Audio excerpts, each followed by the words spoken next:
Okay.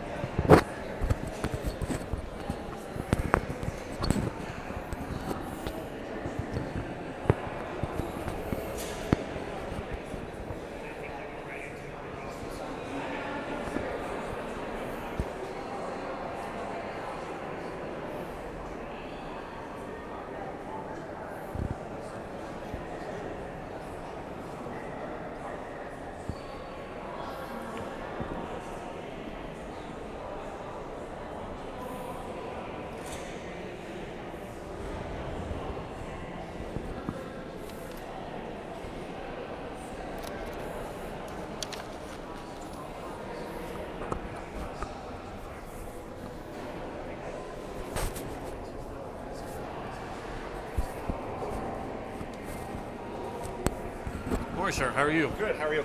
I'm hanging in there after last night. You get some sleep? Long night.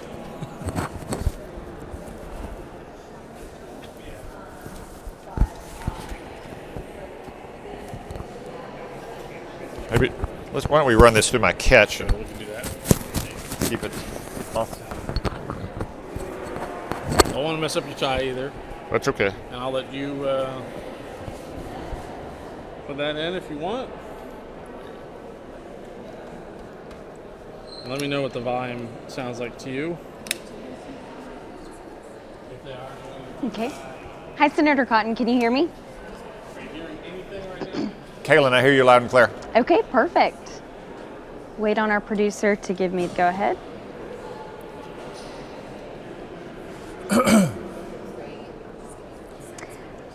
And also, I know this wasn't in the talking points that I sent over, but I would like to get your initial reaction to last night's State of the Union, if that's okay. Thought I had adjusted enough, but you're a tough Yes, guy. Kaylin, it's fine. Okay. Initial reaction, State of the Union, Roger. Awesome. Are we ready, Andrew?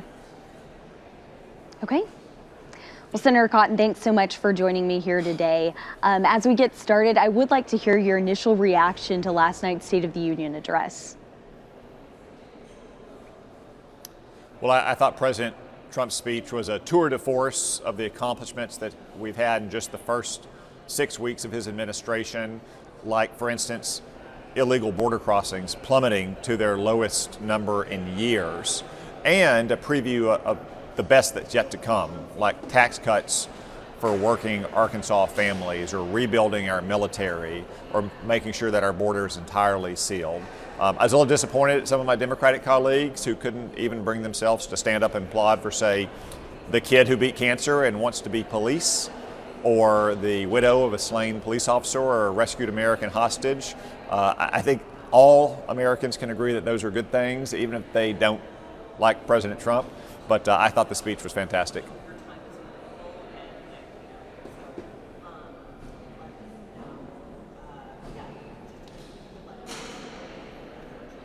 And something that's at the forefront of a lot of Americans' minds, a lot of Arkansans' minds, is of course the DOGE cuts. So what's your message to Arkansans who have lost their jobs due to DOGE cuts?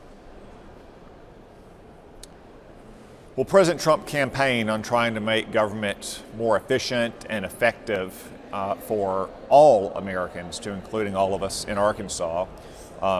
That's what he's trying to do right now, and I generally support that effort. Some of the federal workers in Arkansas who are leaving their jobs have done so through voluntary buyouts or early retirements, but others have had their position eliminated, and I know that causes hardship and disruption.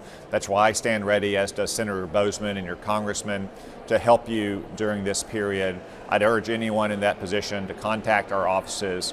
We can help you maybe identify other opportunities for federal service or job transition assistance aid, or other ways to help navigate this. And Senator Cotton, reports are saying tariffs against Mexico and Canada could impact the grocery bill. Now, amid inflation, grocery prices have already been a major concern for a lot of Americans. How long will this last?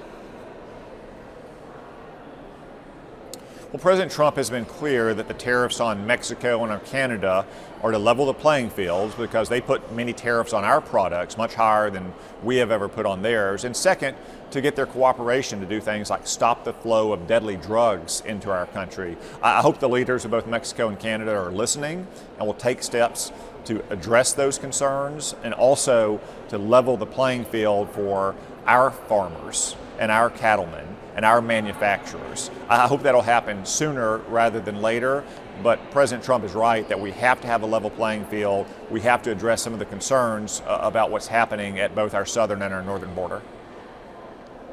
Yeah, and earlier you applauded President Trump's efforts in immigration. Now, ICE raids are sparking national attention. So speaking to your home state, do you believe illegal immigration poses an immediate threat to Arkansas specifically, and if so, how? Yes, illegal immigration poses a serious threat to Arkansans' safety and well-being. We saw recently that federal law enforcement agencies in our state, working alongside state and local authorities, detained over 200 illegal aliens. Many of them had been convicted or at least charged with previous serious crimes like assault and battery or running drugs, burglary or theft or so forth. That's just one example of the threat to public safety and law and order in our streets that illegal immigration poses to our state. It also puts hardship on standards of living as well. Widespread illegal immigration, for instance, puts strains on our healthcare system, or it strains housing availability, causing the price of rent or to buy a home to go up in our state. So I think those arrests last week were just the tip of the iceberg, not only in Arkansas, but around the country, of trying to crack down on the illegal migrants that flooded in our country over the last 4 years under President Biden. I also think the plummet in illegal border crossings, down to fewer than 10,000 in February under President Trump's watch, when there were sometimes over 300,000 a month under Joe Biden's watch, is just an example of what's going to come, that we're going to protect our border and protect our state and protect our nation from the dangers of illegal immigration and make sure that anyone who comes to our country does so the right way, in accordance with our law. And how are these tariffs affecting the soybean industry? I'm sorry, Kaylin, could you repeat that? Yes, so we talked about tariffs a little bit earlier. How are tariffs affecting the soybean industry?